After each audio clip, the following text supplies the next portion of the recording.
You think this is new? Persia threatening the Jewish people? I lived through it. They didn't call it genocide. They called it law, order, safety. I was queen in this empire, and still had to fast for 3 days just to speak. They wrote our death on scrolls.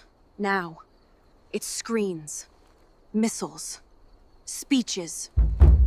I'm not here to choose sides. I'm here to tell the truth. Hatred wears new clothes, Hoan, but it's the same spirit.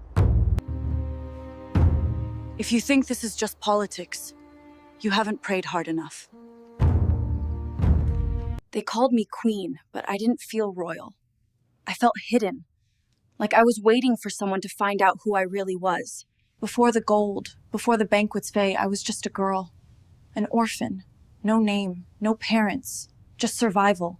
When the threat came, the law to erase my people, I told myself, maybe it won't reach me in here.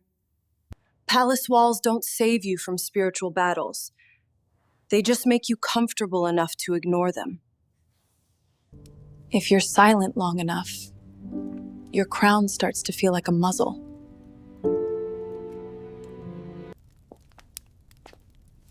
And just because God put you in a palace doesn't mean you weren't sent to make war.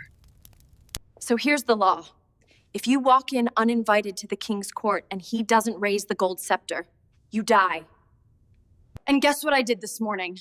Got dressed, skipped breakfast, kissed my girls goodbye, and decided to maybe die in public. If you ever feel called to do something and the only strategy is God, if you don't move, I'm toast. Yeah, that.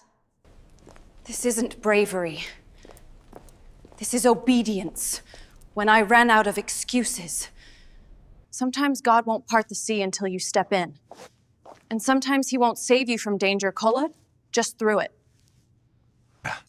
So I invited the king and the man planning to kill my people to the same dinner.